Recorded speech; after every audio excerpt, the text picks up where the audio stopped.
Ravens fans, today I'm excited to sit down with our Vice President of Football Administration, Nick Matteo. Nick, you've got an important job with the Ravens, and I think a lot of fans don't necessarily know all that it entails. So just to start things off here today, can you explain what all it is that you do behind the scenes for the Ravens? Thanks, Garrett. Yeah. So I'd say the main role is I'm the lead negotiator on player contracts, manage a salary cap on a day-to-day basis and a year-to-year basis as a strategic level. Really, at the end of the day, anything that touches the CBA, I'm involved in. And it really depends on the time of year, what the day looks like. But one constant is every day at 4 o'clock, the transactions end and the league promulgates a notice or the wire, and we kind of comb through that to see the transactions that happened. We learn the market trends and kind of understand how the league is doing business and how we could take that information and use it to the Ravens' advantage. So Nick, you're really busy this week at the Combine, and we all focus on what's happening down there on the field, the 40-yard dash, the vertical jump, all that stuff. But there's the whole business side of what happens with the agents and people like you around the league. So what all goes on behind the scenes at the Combine that really ends up being critical as we get to free agency the rest of the year? The Combine's great because it's really the one time a year where everybody in the league, or almost everybody in the league, comes together in one spot. So behind the scenes, what we try to do is meet with as many agents that represent our players. The priority, obviously, is our free agents, the guys that are up, seeing if we could come to agreements, if we could come to a deal that makes sense for both parties to keep them Ravens for the long term. What is a player negotiation like in the NFL? As you're working towards these contracts, I think people envision, you're going back and forth and it's these high stakes environments of working out millions of dollars in these big contracts. But take me behind the scenes as what the actual process and negotiation is like between you and these agents. I don't think it's like the movies and the TV shows all the time. A lot of times it's phone calls.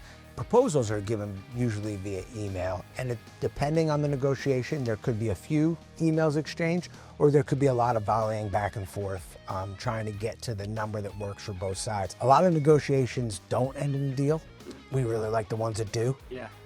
But yeah, essentially it's building a rapport with the agent, understanding what they need, what they want, letting them know what we need and what we want, and then hoping that we're able to come to a meeting of the minds to get a deal done that works for both sides. You've been doing this a long time. Is there a story from the Combine that you've had over the years that stands out to you in terms of negotiations with agents, or something that comes to mind when you think of the work that happens behind the scenes here?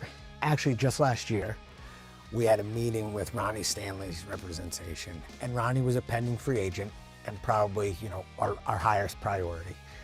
And in Indianapolis, we met with Kim Miali, his agent, and we actually kind of understood and hammered out the framework of a deal. To Ronnie's credit, he kind of was transparent in what he wanted, and he wanted to be a Raven. And within a week, when we left Indianapolis, we had a deal with Ronnie before the negotiation period started. So that was a fun win for us. So what's that like when you come to an agreement, you and the agent are talking, and then you get to share that news with Eric and the rest of the team that, hey, it looks like this thing's going to get done? For a lot of reasons, it's exciting. It's exciting for the Ravens because we're getting a great player at a contract that works for us. And it's exciting for the player because, especially a guy like Ronnie, who's a Raven, and you see all the hard work that he put in kind of come to fruition, and then you see these players' lives change for the better, and so it's a win-win for everybody. So Nick, before working for the Ravens, you worked for the NFL Management Council, which is really involved in basically all of the operational things that happen around the league, the rules, the logistics. There's so much that goes on. Tell me a little bit about that work and then how that shapes what you do here in Baltimore.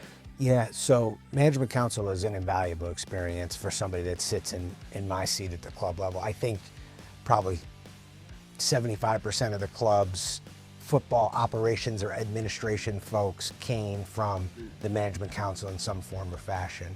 When you're at the Management Council, one, you negotiate the collective bargaining agreement. But the collective bargaining agreement is kind of a living and breathing document. So not only do you negotiate it every however years, decade, each day you're administering it and you're seeing how the 32 team worked, and that was invaluable. a lot of people want an opportunity to work for an NFL team and love the idea of being a GM or a scout and working in a role like yours. I'm sure you get asked that a lot about what it takes to work in the NFL world. What's advice you have to young people who are watching this that want to find a way to work for a professional football team and get an opportunity like yours? I had great people that gave me great opportunities, great mentorship, and helped me in each step of my career. In the beginning, I would say no job is too small because everything is important. The details matter. If you look at our general manager, right?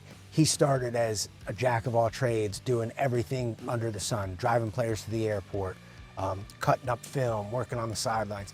The advice would be, get your foot in the door, work hard, be a good person, and really at the end of the day, help to make the club better in any way possible.